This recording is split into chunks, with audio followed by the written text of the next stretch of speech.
yang mukulin. Nah, lebih banyak anaknya. Ini soal perbedaan cara berpikir. Yang kamu geledah kamar anakmu apa kamar yang mukulin? Anak kok. Karena cara berpikir kita begini, anak saya ini melakukan kesalahan apa kok sampai dipukulin temen-temennya. Meskipun memang saya manggil juga sama yang mukulin, tapi harus saya cari dulu kenapa sampai dipukulin orang anak saya. Gitu ya. Ini untuk menunjukkan kepada Anda kenapa yang digeledah itu justru tempatnya Antasari sama Sigit sama Wiliardi, sementara Nasruddin tidak diinvestigasi sama sekali. Padahal sejahat-jahat Antasari dia tidak sampai dibunuh orang. Ada yang saking jahatnya mungkin sampai dibunuh orang. Misalnya loh ya, cara berpikirnya ya, saya tidak mengatakan Nasruddin jahat. Kenapa Rani yang seharusnya merupakan kunci dari motivasi itu malah tidak diapa-apakan dan malah dilindungi, disembunyikan oleh pihak yang berwajib? Padahal dia yang harus nomor satu diperiksa. Pembendetane DE.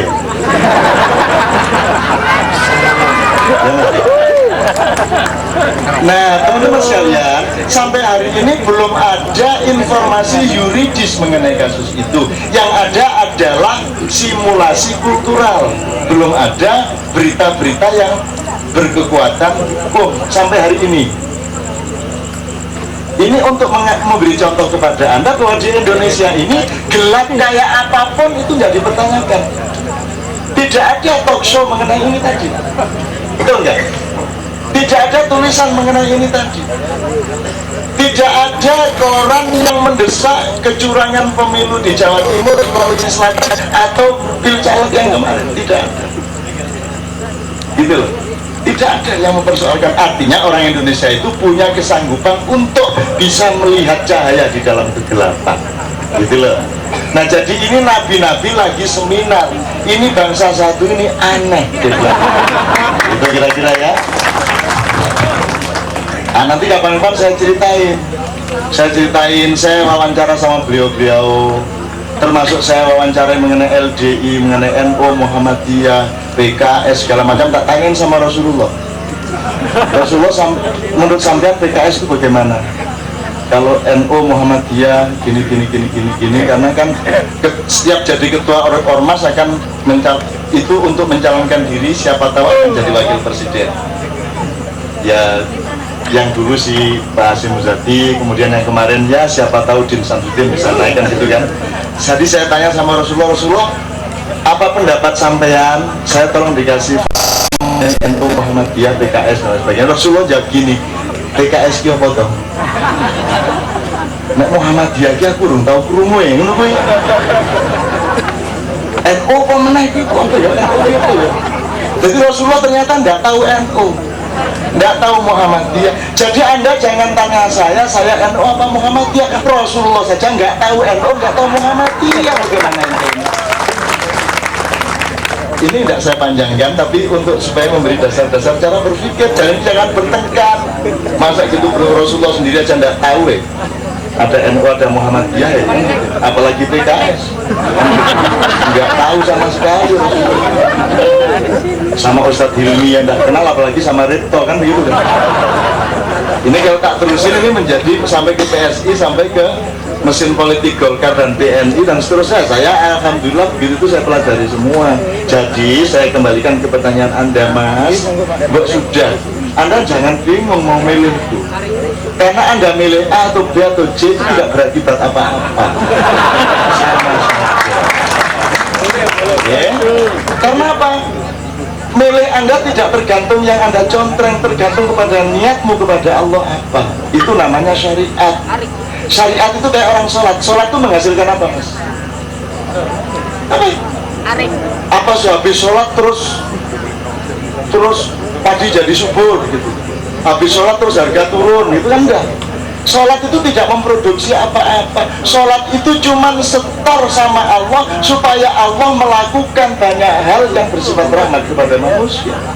Jadi milih sudah begitu, niati seperti sholat. Ya Allah, saya nggak ngerti yang harus saya contreng. Ini pokoknya saya anggap ini kayak sholat saya bismillah apa saja, yang penting Allah nanti yang bertindak, bukan saya.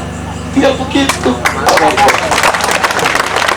Atau kalau repot ya masuk TPS, ngerokok sebentar keluar lagi.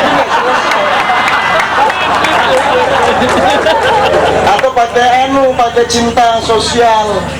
Aduh, nggak tega tak contreng, ini juga nggak tega tak contreng, tak contreng juga kan, itu juga bisa.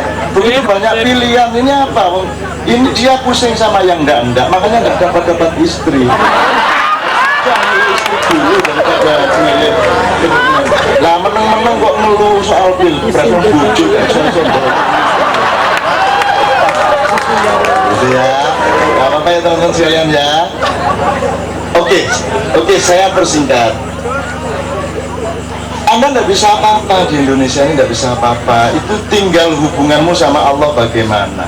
Kalau bahasa Jawanya ubo rampe. Ubo rampe itu apa sih? Kalau mau panen itu petani taruh takir di perempatan jalan, ada kembangnya, ada telurnya segala macam. Bukan berarti kita ngasih makan kepada janda, itu cuman tanda bahwa saya memohon kesuburan dan sukses panen kepada Allah. Cuman tanda, sama dengan begini, Sami Allahu liman hamidah. Itu maknanya apa ya? Tidak ada.